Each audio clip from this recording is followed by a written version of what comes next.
मसाइल से नवाजें और वो चीज़ें आपके सामने रखें कि जो हज़ूर अक़दस की हमसे तवक्कुआत हैं, ख्वाहिशात हैं, हम उनको अमली तौर पे कैसे पूरा कर सकते हैं। अश्शैतानिर्रजीम बिस्मिल्लाहिर्रहमानिर्रहीम या अय्युहर रसूल बल्लिग मा उन्ज़िला इलैका मिन रब्बिक व इल्लम तफ़अल फमा बलग़ता रिसालता रब्बिक। दुनिया में इंसान को अगर अपनी ज़िंदगी का मकसद समझ आ जाए और उसका रुख मुतय्यन हो जाए तो आसानी पैदा हो जाती है।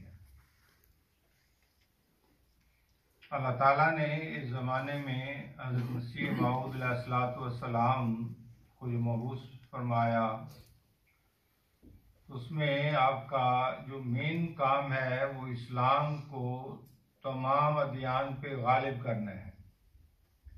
ये आपका औफ का बे है, मेन काम है। इसीलिए अल्लाह ताला ने आपको एक जमात कायम करने का हुक्म दिया और उस जमात में बाकायदा एक निज़ाम कायम करवाया।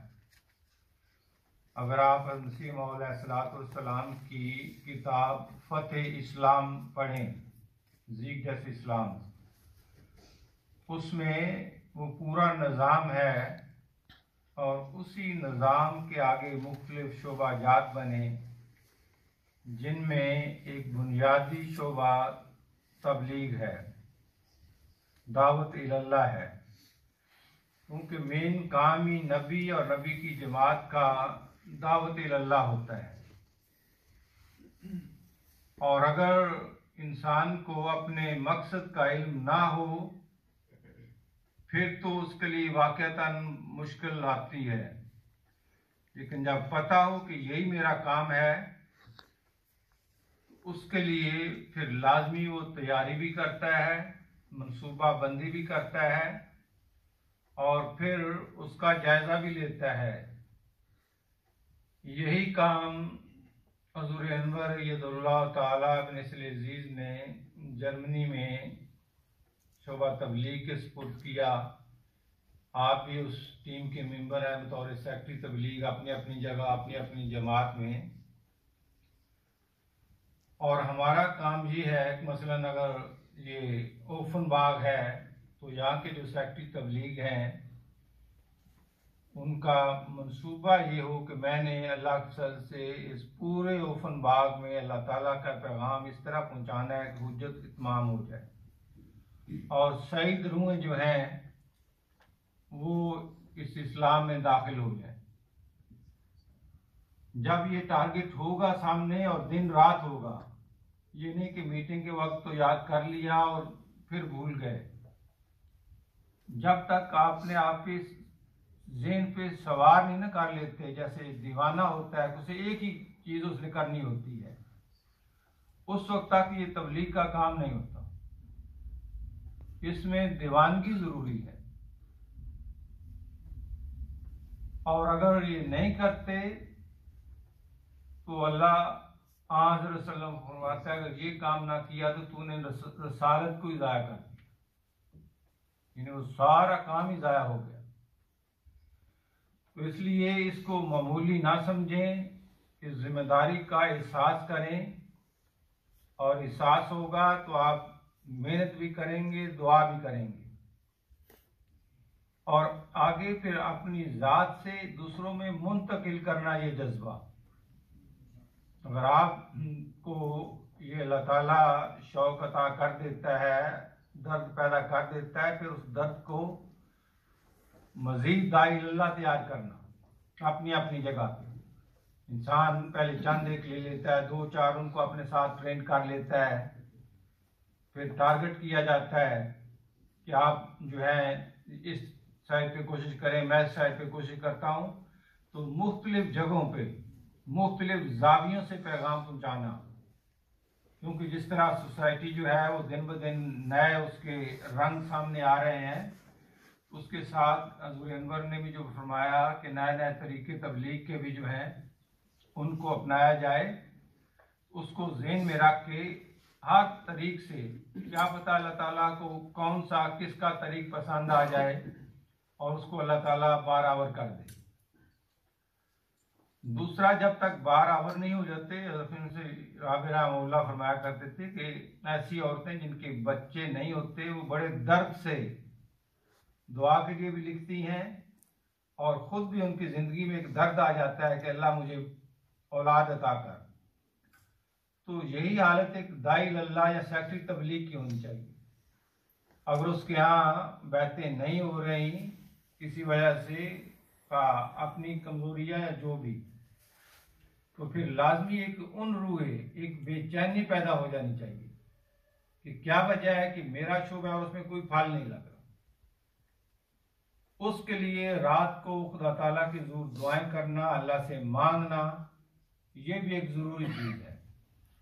हज़रत सल्लल्लाहु अलैहि वसल्लम सारा दिन पैगाम पहुंचाते, बीज बोते, लेकिन रात को उन बीजों को फिर आंखों का पानी अता करते, जिसके नतीजे में फिर वो नशो नमा पाए हैं।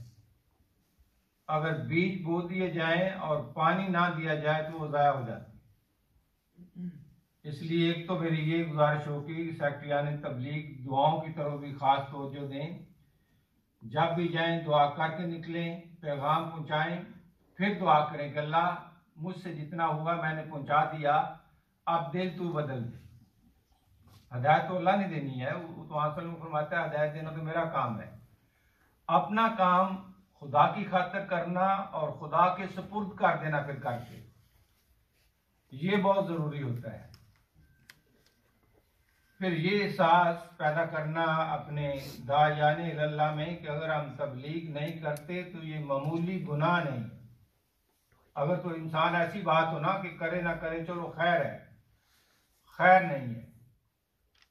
देखो दुनिया में तरह तरह के हमारी शरीयत में गुनाह हैं, चोरी करना, डाका डालना, कत्ल करना, ज़ना करना, ये सारे गुनाह हैं और कोई भी इन्हें पसंद नहीं करता कि किसी गुनाह में पड़ जाए। लेकिन हज़रत मसीह मऊद अलैहिस्सलाम फरमाते हैं कि सबसे बड़ा गुनाह कलमा हक से खामोश रहना और उसको आगे ना पहुंचाना है। यानी हमारे पास खुदा के फजल से हक है, अहमदियत एक सच्चाई है, उसको आगे दूसरों को मुंतकिल ना करना, ये सबसे बड़ा गुनाह है। और जब ये एहसास हो जाए कि ये गुनाह है और मैंने इस गुनाह को अपने करीब नहीं आने देना, तो इंसान खुद ब खुद दावत अल्लाह के लिए निकल खड़ा होता है, अपने साथियों को साथ ले लेता है। तो अहबाब में ये एहसास पैदा करना कि दावत अल्लाह ना करना कोई ऐसी चीज़ नहीं है कि जिससे कोई फ़र्क नहीं पड़ना। इस ज़माने के इमाम ने इसको सबसे बड़ा गुनाह करार दिया कि दावत अल्लाह कोई नहीं करता तो सबसे बड़े गुनाह का मुर्तकिब होता है। तो जब ये एहसास हो जाएगा तो खुद ब खुद हर कोई अपनी जगह कोशिश करेगा कि मैं इस गुनाह से बचूं, मैं कुछ ना कुछ पैगाम पहुंचाऊं। और अब पैगाम पहुंचाना अल्लाह के फजल से आपकी जर्मन में जुबान में हर तरह का लिटरेचर मौजूद है आपके पास। अगर जुबान नहीं भी अब आपको आती तो उन्हें कहें कि ये लिटरेचर आप किसी को दे सकते हैं। फिर उसमें एक चीज़ और भी है जो हम अमूमन बड़ा महदूद करते हैं हज़रत सल्लल्लाहु अलैहि वसल्लम के इरशादात को। वो हदीस कुदसी है ना कि अल्लाह मियाँ फरमाएगा कि मैं बीमार था, तूने मेरी तीमारदारी नहीं की, मुझे भूख लगी थी, तुमने मुझे खाना ही नहीं खिलाया, मैं प्यासा था, मुझे पानी नहीं दिया। इसको हम सिर्फ अपने ये आर्जी जिस्म के लिए मखसूस कर देते हैं, उससे कहीं ज्यादा इसका इतलाक रूह पे होता है।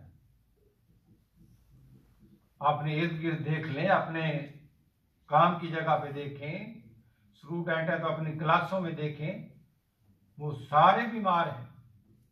उनकी तीमारदारी करना, उन्हें जो रूहानी ग़ज़ा देना, रूहानी पानी पिलाना, कल को हम जवाब दें खुदा के। इसलिए ये एहसास पैदा करना अबाब जमात में, ये भी सेक्रेटरी तबलीग का काम है। अपनी दायानिल्लाह ग्रुप बनाएं, मीटिंग करें, वहाँ खुल के ये बातें करें और फिर मंसूबा बनाएं और कोशिश ये करें कि कम अज़ कम हर माह एक मीटिंग हो और उसमें जायज़ा लिया जाए कि पिछले माह हमने ये मंसूबा बनाया था, ये हमने टारगेट रखे थे, उसमें अचीव क्या हुआ है, अगर जो नहीं हुआ उसकी वजह क्या बनी है, उस वजह को दूर करना और मुसलसल हुजूर की खिदमत में दुआ के लिए ख़त लिखते रहना, ये बहुत ज़रूरी है। तो अगर आप इस तरह प्लानिंग से काम करेंगे तो अल्लाह फजल से मरकज़ी तौर पर शोबा तबलीग में भी हर तरह की मदद के लिए अहबाब मौजूद हैं, लिटरेचर की कमी नहीं, हर तरह की सहूलत है। सिर्फ ये है कि आपका उठ खड़े होना इस काम के लिए और निकल पड़ना, ये ज़रूरी है। अल्लाह मुझे भी और आपको भी इसकी तौफीक अता करे। आमीन।